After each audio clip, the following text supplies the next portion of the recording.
Uno de ellos, uno de los principales escritores que ha tenido la Argentina, Ernesto Sábato, quien tuvo su reconocimiento en la ciudad de Mar del Plata, y vamos a observarlo en el año 99.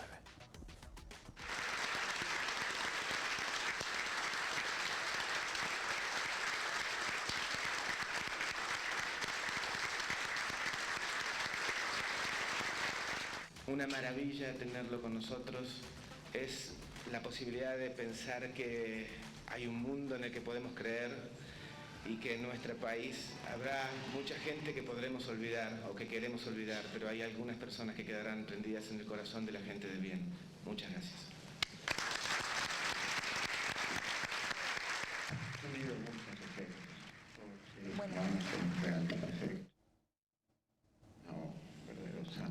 Allí la palabra de Ernesto Sábato cumpliría 110 años. Estas imágenes de archivo, Martín, de historias de la televisión marplatense, rescatadas para hacer este homenaje, y las personalidades marplatenses también que veíamos, como Nino Ramela, que le daba la bienvenida, en este caso con el reconocimiento en el Consejo Deliberante, y nosotros lo hacemos ahora. Nino, ¿cómo estás? Bienvenido.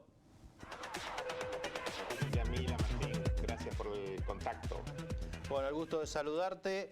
Estamos hablando sin dudas de uno de los grandes escritores de la República Argentina, ¿no?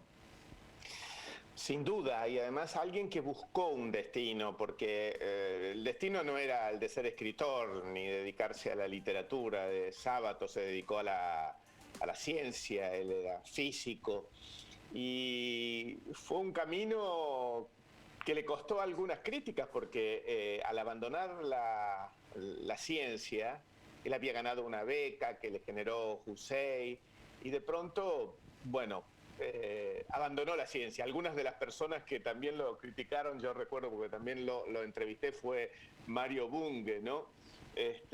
Cómo se va a dedicar a la ficción o la ciencia, abandonando la ciencia. Para ellos era casi como un pecado. Igual él, cuando volvió, él había estado en Europa, en el Curie, y también en el MIT en Estados Unidos, en Massachusetts, y él vuelve y, como para pagar esa beca que le habían otorgado, da clases en la Universidad de La Plata en ingeniería, pero es lo último que hace vinculado con la ciencia. Ahí fue profesor de Bunge y también de mi propio padre, que se recibió de ingeniero ahí en la Universidad de La Plata. Pero sin duda, como novelista, tres de sus obras más reconocidas, Abaddon el Exterminador, El Túnel, Sobre Héroes y Tumbas, son los libros, digamos, icónicos de Sábato con que se lo recuerda, además de sus ensayos, ¿no? Yo tengo el recuerdo de Hombres y Engranajes, o de El Escritor y sus Fantasmas, que también formaron parte de las lecturas que uno tenía de Sábato. Y el último que yo recuerdo, que tuvo el gesto de dedicárselo a mi padre, que fue el último libro que leyó mi padre, que se llamaba Antes del Fin. Pero bueno, estamos hablando de la visita que hizo él a Mar del Plata. Él vino junto con Eduardo Falú a poner en el auditorium un espectáculo que se había hecho sobre Romance de la muerte de Juan Lavalle, y él leía los textos, y Falú, con su guitarra, era parte de, o sea, eran textos de Sobre Héroes y Tumbas.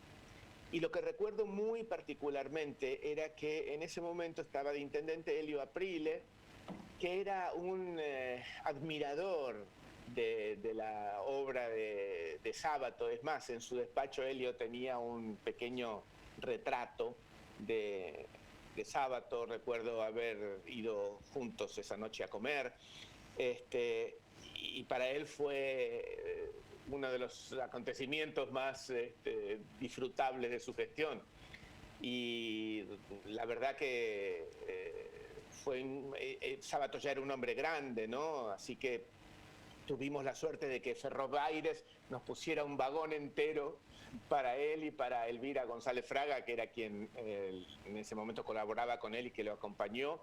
Y la verdad que fue una visita inolvidable, y no sé si hay otros registros de Sábato en Mar del Plata. Por eso que me parece que, permítanme un mínimo agradecimiento y reconocimiento a historias de la televisión marplatense y al esfuerzo que hace Claudio Figueroa en particular, porque me parece que el rescate de todas estas circunstancias y momentos de la vida es como nosotros tenemos que ir enriqueciendo la memoria colectiva, y me parece que es un aporte muy, muy valioso el que están haciendo.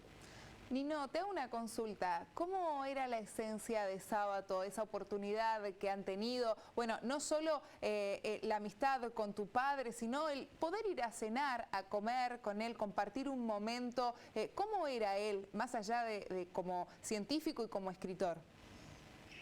Era una persona, podríamos decir, un poco pesimista, ¿no? Y de hecho sus personajes en las novelas lo son.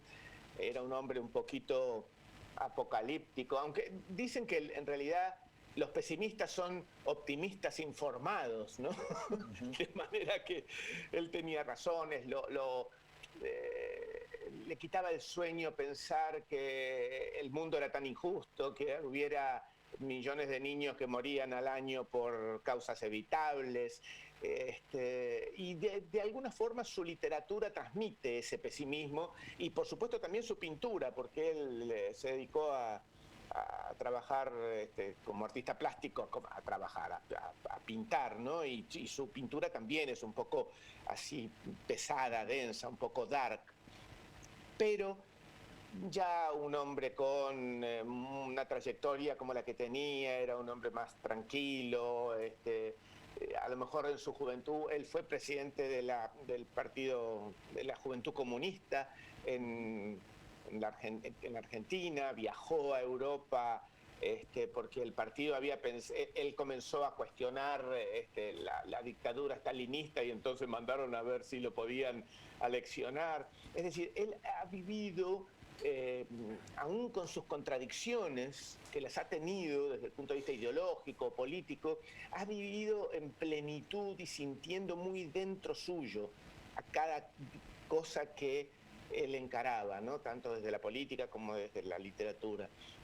Pero ya en ese viaje él ya tenía 88 años y fue, la verdad, muy grato. Era una persona muy, muy tranquila, rehuía un poco de las honras que todo el mundo le daba, porque nos daba ese temor, ¿no? de estar frente a alguien como él, ¿no? Pero, y bueno, y se lo ve también en esas imágenes que ustedes pasan, que él, cuando la gente lo aplaude, dice, no, basta, basta. Pero fue inolvidable, y no recuerdo que haya habido más imágenes de Sábato, o por lo menos yo no las tengo presentes en Mar del Plata, así que fue un momento inolvidable. Bueno, es un muy buen recuerdo. Nino, te agradecemos esta comunicación con Telediario. Siempre es muy bueno poder dialogar con vos, y gracias por acercarnos estos detalles. Y a mí, Martín, muchas gracias. Hoy cumpliría 110 años, así que está bueno que lo recordemos. Gracias. Ahí la palabra de Nino Ranera, quien había sido el impulsor de este reconocimiento en el Consejo Deliberante. Una breve pausa, ya volvemos.